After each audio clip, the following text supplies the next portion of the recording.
النبوية ليست مجرد قصص تحكى وتروى، لا، هي أعظم وأجل من ذلك. هي سيرة رسول الله صلى الله عليه وسلم، تؤخذ منها الأحكام والفوائد والعبر والعظات، كل هذا يؤخذ من سيرة رسول الله صلى الله عليه وسلم.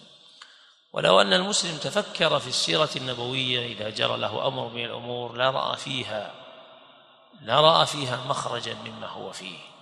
المخرج في سيرة رسول الله صلى الله عليه وسلم في حال القتال، وفي حال السلم، وفي حال التعامل مع الكفار، وفي يده صلى الله عليه وسلم في تعامله مع أهل بيته ومع أصحابه، وفي دعوته، وفي صبره صلى الله عليه وسلم وثباته على الحق إلى أن توفاه المولى جل وعلا.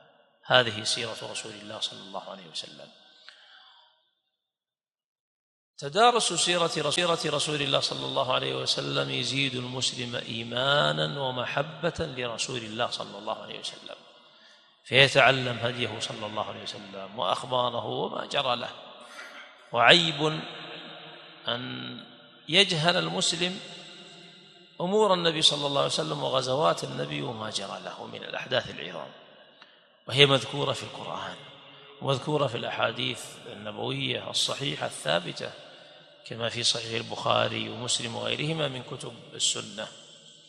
فيأتي بعض الناس وهو جاهل بأوضح الأمور في سيرة النبي صلى الله عليه وسلم، بل لا يعرف متى وقعت الغزوة، غزوة أحد مثلا في أي سنة، غزوة بني النضير لا يعرف متى جرت، غزوة الخندق في أي سنة، وما الذي حصل وبين من ومن، لا يعرف شيئا عن هدي رسول الله صلى الله عليه وسلم وسيرته.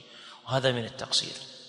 المحب يتتبع أخبار محبوبه، فمن ادعى محبة النبي صلى الله عليه وسلم فإنه يسأل عن أخباره وعن هديه وعما جرى له صلوات الله وسلامه عليه. والله تبارك وتعالى في كتابه قص علينا ما جرى للأنبياء من قبل لما في ذلك من العظات والعبر، كذلك نقص عليك من أنباء ما قد سبق. نحن نقص عليك أحسن القصص. الله عز وجل ذكر لنا قصص الأنبياء والمرسلين صلوات الله وسلامه عليهم لما فيها من الفائدة والعبر.